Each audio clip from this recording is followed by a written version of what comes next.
What's up, guys?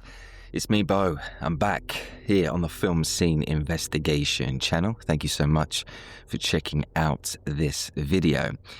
In today's review, I've got quite an interesting movie, a 1988 Japanese horror entitled Evil Dead Trap. If you like gore, if you like mystery, even kind of, supernatural kind of horror, then this may be the movie for you. Just before we get into it, guys, if you haven't already, please do consider subscribing to the channel. All the support is greatly appreciated. So, Evil Dead Trap from May 1988 was a movie directed by the filmmaker Toshiharu Ikeda and was written by Takashi Ishii. The project was produced by Japan Home Video, a company more known for its adult entertainment rather than releasing gory horror films. As for the narrative, it focused on a TV presenter called Nami, who had her own late-night variety show on Japanese television. She worked really hard and did her best to make the show as good as it could be. But unfortunately for her, the ratings were in decline. Something had to change, or, it could face possible cancellation. In an effort to improve the ratings, Nami came up with the idea to encourage the audience to send in their home videos. Any interesting or peculiar footage would then be played on the show. And while that, might seem like a good idea to some, this is where things turned ugly. Nami and her team started receiving loads of admissions, but there was one tape specifically that stood out from all of the rest. Nami ended up watching the videotape, and it showed footage of what appeared to be a woman tied up and being brutalized on camera. It was just really disgusting, but what was even more shocking was at the end of this videotape, an image of Nami appeared. So this wasn't just some random killing. No, this was targeted. This was a warning to Nami. I mean, it's bad enough, being sent a snuff film, someone being, killed on camera, but to then, see your own face, looking back at you. Most people would have, at that point, decided to, call in the authorities. But Nami wasn't really scared. If anything, she was really curious to find out whether this tape was genuine or not. The show's ratings were still in decline.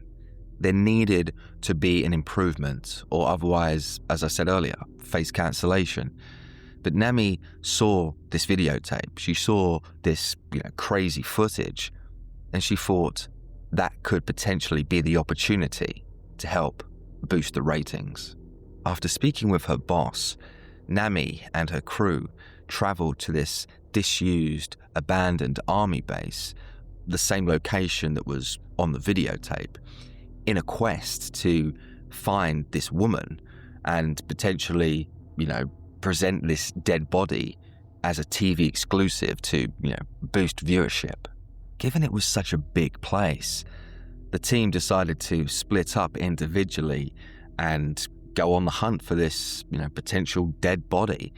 But, of course, this was a huge mistake, as very quickly things started to, go wrong for the guys. I mean, the actual place was just disheveled, it was run down, everything was broken and smashed up. We had maggots, literally like a maggot's nest on top of the ceiling as they were dropping down one by one.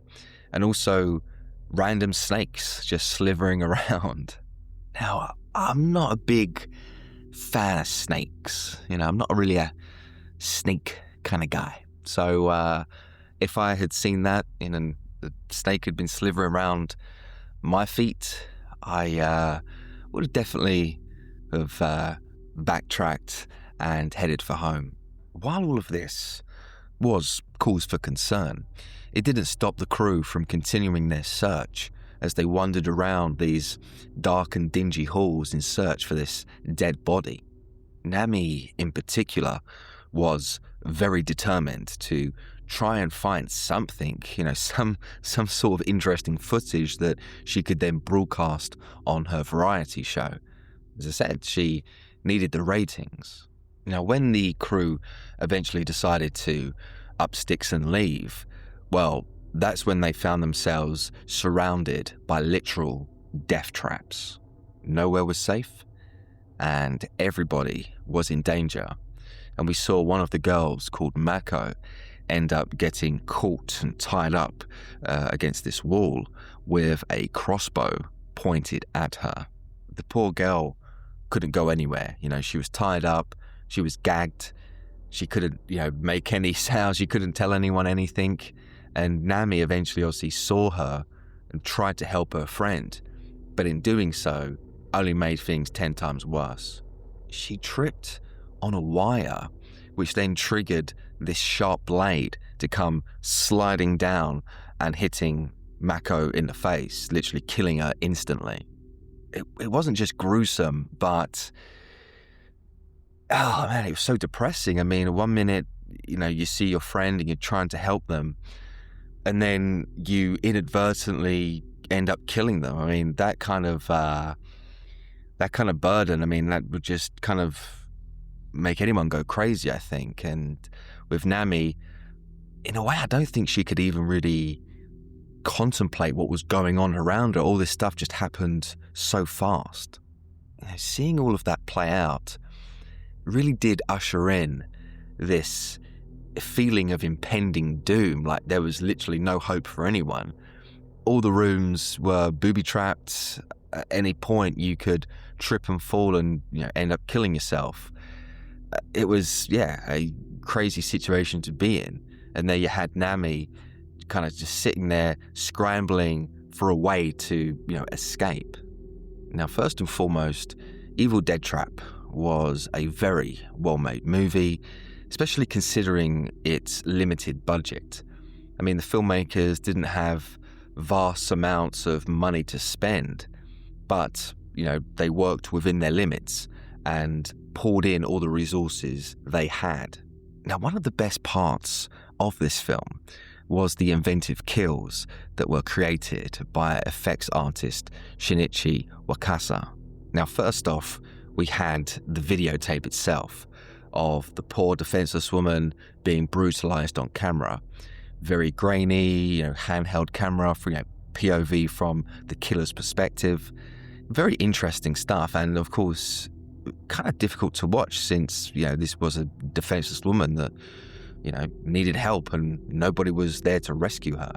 It was some ugly stuff, but undoubtedly, the most craziest visual and the most shocking part of it all was seeing the woman being stabbed literally in the eye socket. We had this extreme close-up of the blade penetrating the iris as all this fluid started, coming out.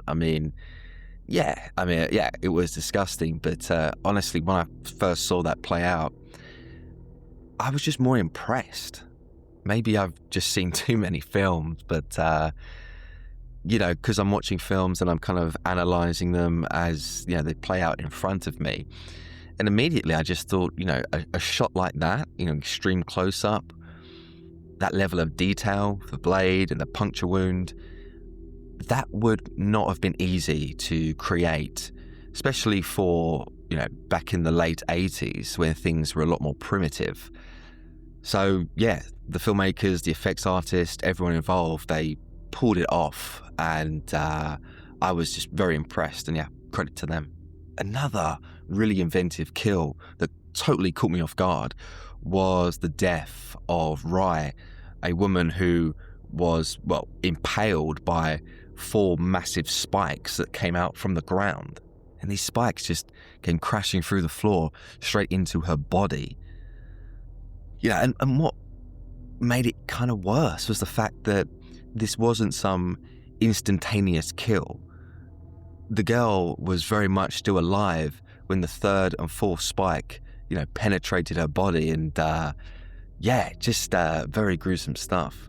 Eventually, she did pass away, and then we had the camera slowly pan back as we saw all these spikes just coming out of everywhere, and it was definitely a very violent death.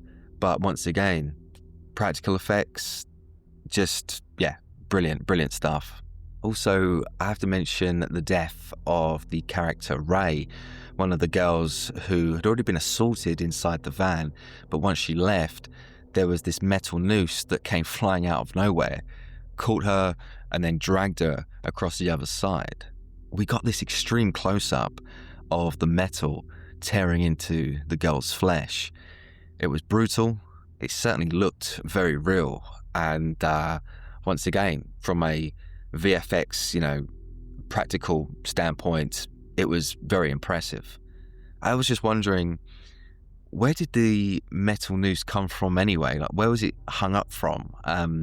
It literally just came out of nowhere, like it was like floating in the air. But still very inventive. I guess thematically, the movie Evil Dead Trap did criticize the immoral TV culture of the time, as you had the TV presenter Nami doing her best to find a dead body in an abandoned army warehouse so she could film that, broadcast it on her show, and boost ratings. In an era of sensationalism, Nami's, obsession to gain some ratings and improve her show, well, that basically cancelled out all of her morals. She didn't care about what was right and what was wrong. She just wanted the end result. And in a way that kind of mirrored the tabloid and TV culture, that landscape that we saw. We see it less so now, but definitely back then, it was dominated. A tragedy boosted viewership. As I said earlier, if, I came across a snuff film, if you did, likely we would, call the police or call, not just, this looks very interesting. Let me go and investigate this because I could always, monetize. Like that's the criticism, I guess. That was the criticism that the film was showing, that someone like Nami was too in her own head to see right from wrong. Now, I can't stress enough just how awesome the cinematography was for Evil Dead Trap, with the shadows and the heavy use of blue lighting. It really did create this atmospheric environment that I absolutely loved. The cinematographer, Masaki Tamura, I can't praise him enough. He did a fantastic job. All of his efforts, it paid off. It really did. We were left with a very beautiful and interesting film that, especially films, from that time, the late 80s, definitely the filmmakers were pushing the boundaries. There was just a lot of tension in the air, a lot of unpredictability, that at any moment you could turn a corner and suddenly you could get hung, or you could fall down, a hole, or you could get stabbed or whatever. Danger was everywhere, and you, as a viewer watching that, you got that sense. Also, I did think it was a great decision for the filmmakers to use real-world locations, taking the production outside of the studio system and, shooting on location. The army base itself, the abandoned army base, it's not a place that I'd want to, hang out in. But absolutely, for a horror film, a horror film setting, perfect. It really just, it almost actually was kind of like its own character within the film. This place that was just full up with, death traps here, there, and everywhere. And could you escape? And this goes back to what I was saying earlier about the filmmakers working within their means, pulling the resources they had at that time. And just a great idea, great idea to use a real-world location, especially a setting like that. The abandoned, disheveled, dingy army base. It just evoked evilness, so to speak. As for the soundtrack, composer Tomohiko Kira produced a very interesting and unique electronic score that definitely suited the visuals that we were seeing on screen. It was very 80s, very much of its time, but that's not a bad thing. And I don't know whether it's a good thing or not, but if the filmmakers wanted to heighten the intensity and the horror even more, then perhaps they shouldn't have used any soundtrack whatsoever. But the fact that there was a soundtrack, it did help, I think, because seeing those gruesome visuals, people's blood coming out of their brain splattered, that in itself is difficult to watch. But at least with the soundtrack, it kind of reminded you that, hey guys, it's just a film. don't get too worried now, because obviously the visuals were so kind of real, and that's the realism. That's what the filmmakers were going for. So in a way, I'm kind of glad there was a soundtrack, because no soundtrack whatsoever, it would have freaked me out a lot sooner. When it comes to the performances, I thought all the actors involved, it's an ensemble cast. I thought everyone did a really good job. I can't say there were any standouts of like, oh man, that person was terrible, or that was crap. But that being said, the lead star, the actress Mayuki Ono, who played Nami, she was a standout. And yeah, I thought that she did a fantastic job playing the TV presenter. She needed a scoop, and no one was gonna get in her way. So yeah, even if it meant, her friends getting killed around her, I mean, unfortunately, that's what happens. You need the scoop. But in that sense, that mindset that Nami had, she was kind of punished for that. She was. Careful what you wish for. That's true, right? Because I'm sure she never would have guessed that she would be in that predicament that she found herself in. For the most part, Nami was very headstrong. And it was only after repeatedly seeing her friends die in front of her that I think finally she started to understand that the show's ratings weren't all that important. Ono did a lot of the acting using her facial expressions as she reacted to the horror that unfolded around her. And this was a great attribute to have, because when there wasn't any dialogue, going on, in terms of the storytelling, she guided the viewer in accordance to what was happening, and it felt believable. It didn't feel forced, like it was an overreaction. Like, no, it felt genuine. What I do know is that even though this character in a way could be seen as a villain, like she was so determined to boost her audience viewership on her show that she kind of disregarded other people's safety. With that said, the actress, there was this likability that she had, and so I personally didn't hate her. And so, dislikes for Evil Dead Trap from 1988.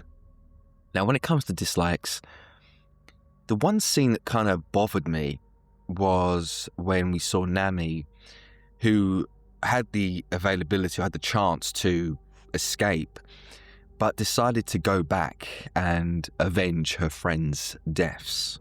She had made it back to the van, and in all intents and purposes, the killer, the man behind all these evil dead traps, he had allowed her to go.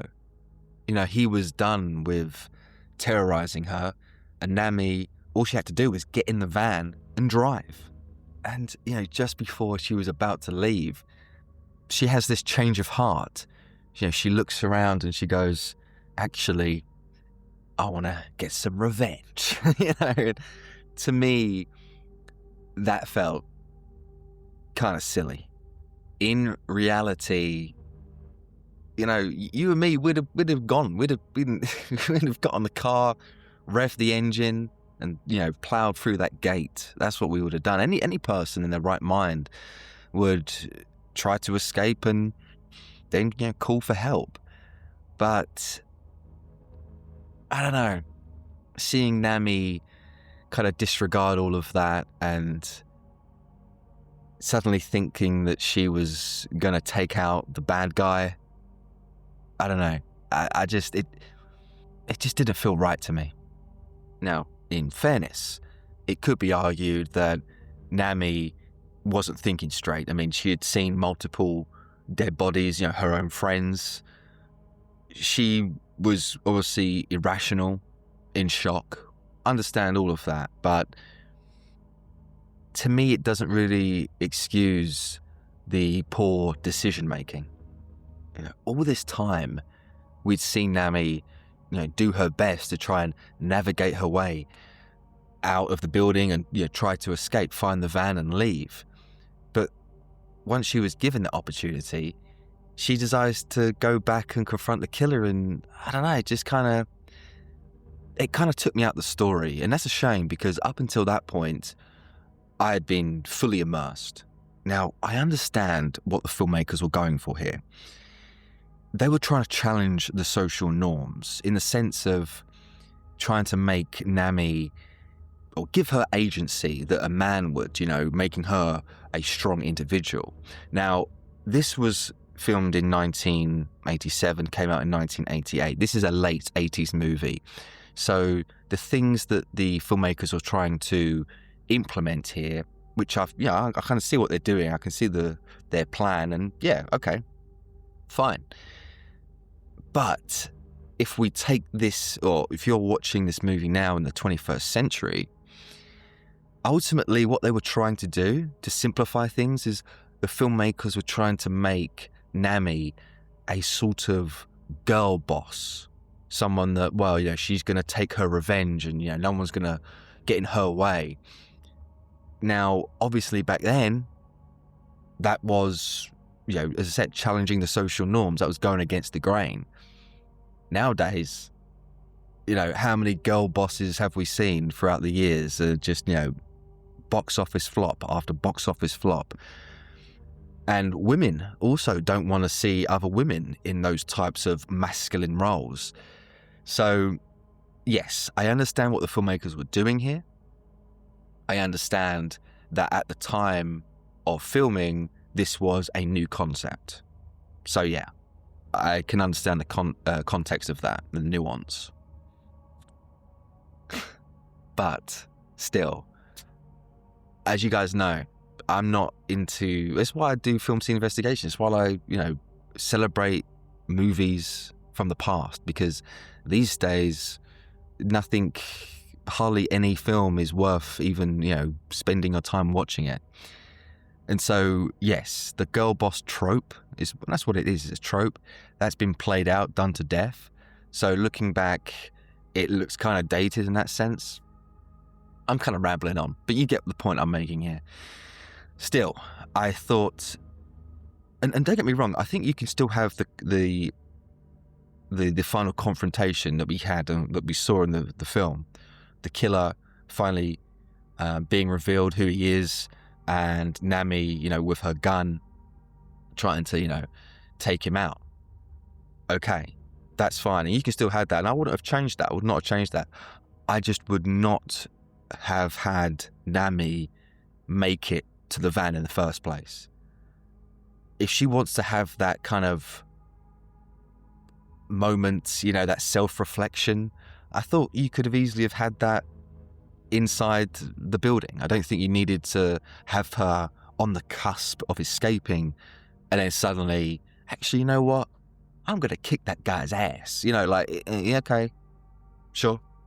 But it just took me out, As I said, I'm watching the film. When it comes to dislikes, it's always about I'm watching the film and I'm fully immersed. I'm enjoying it. And then, boom, something happens that makes me start kind of analysing the film rather than kind of just trying to follow the story. And once that happened, I was then, watching the remainder of the movie, and in my head, like processing, that decision from Nami. So I just didn't like it. So, ratings for Evil Dead Trap from 1988. I'm going to be rating this movie a solid 6.9 out of 10. Evil Dead Trap was a unique Japanese horror film that blended supernatural elements with gore and psychological terror.